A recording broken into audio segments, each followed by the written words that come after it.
Bonjour, bonjour. Aujourd'hui, nous allons revoir comment décrire une photo. C'est ce que nous avons fait pendant le dernier cours. Alors, pour décrire une photo, il faut écrire des phrases. Et pour chaque phrase, il faut utiliser un verbe. Alors, exemple de photo. On a ici quelques légumes. Donc, exemple de phrase. Première phrase. Il y a 6 tomates. 1, 2, 3, 4, 5, 6. Ce sont des tomates rouges. Troisième phrase. Il y a 2 épis de maïs que l'on voit ici. Ils sont jaunes. Il y a une courgette longue.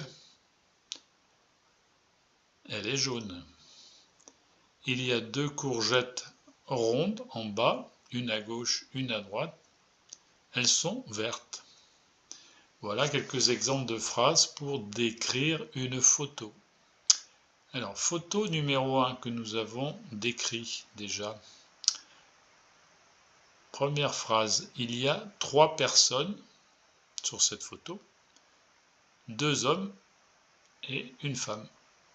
Ils portent des pantalons en jean bleu. On prononce jean, c'est la prononciation à l'anglaise. Donc on utilise le verbe porter.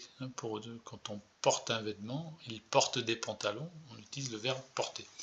L'homme à gauche porte une veste noire et l'homme à droite porte un manteau blanc.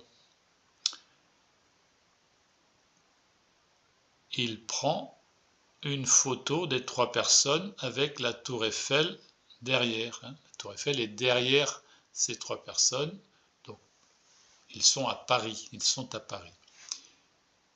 Ensuite, la femme au milieu porte un manteau marron. Manteau, c'est plus long qu'une veste. Et un bonnet vert foncé sur la table, sur la tête.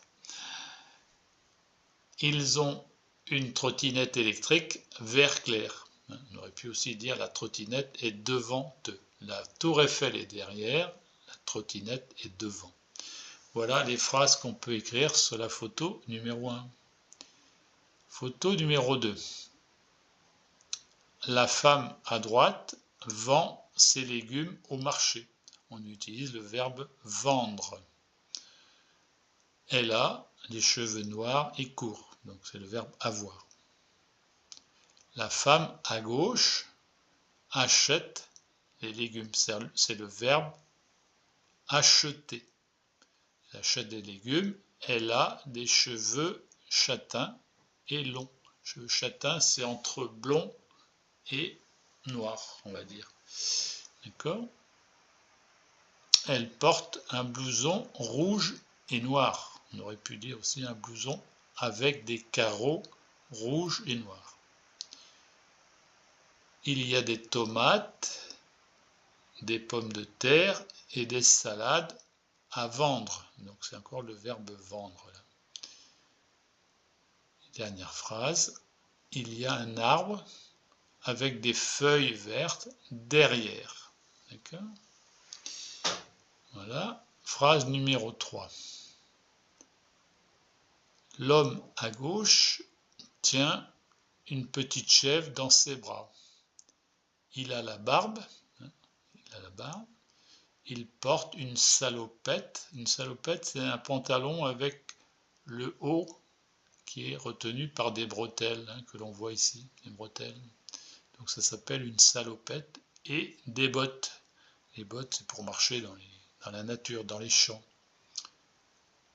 La femme à droite porte un chapeau. Elle a les cheveux longs et noirs. Et troisième phrase, le petit garçon touche la petite chèvre avec sa main droite. Donc c'est le verbe toucher, toucher avec la main. Voilà donc les phrases qu'on peut écrire sur les photos. Alors, quels sont les verbes que l'on a utilisés pour décrire les photos ? On a utilisé le verbe à décrire, hein. Je décris une photo. Ça veut dire que j'écris des phrases pour dire ce que je vois. Je décris la photo. Ensuite, deuxième verbe, le verbe prendre. Il prend une photo. On peut aussi dire il prend le train pour aller à Paris. Il prend sa voiture pour aller à Morlaix. Il prend son vélo pour aller à l'école. Il prend son petit déjeuner. Il prend le déjeuner. Il prend le dîner. Donc tout ça, c'est le verbe prendre. Ensuite, le verbe porter. Il porte une veste noire. On peut dire aussi il porte un bonnet, il porte une casquette, il porte des lunettes. Voilà, tous les vêtements, tout ce que l'on a sur soi, hein, les vêtements, les lunettes, les bonnets, on peut utiliser le verbe porter. C'est un verbe en ER, comme tous les verbes qu'on a vus en ER, manger, parler, travailler.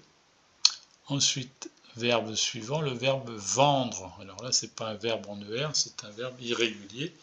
Donc on a dit, elle vend ses légumes. Dans un magasin, vous avez des personnes qui vendent et il y a des personnes, les clients, qui achètent. Hein, c'est le verbe acheter. Elle achète des légumes au marché, on a vu.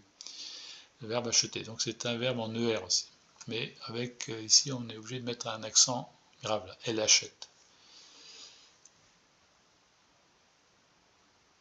Verbe suivant, verbe tenir. Il tient une chèvre, on a vu qu'il tient une chèvre dans ses bras. Il tient son cahier dans la main, il tient son sac sur l'épaule, voilà, donc le verbe tenir. Et dernier verbe, le verbe toucher. Il touche la chèvre, toucher, je veux dire, toucher avec la main, quelque chose avec la main. Voilà, c'est tout pour aujourd'hui. À bientôt.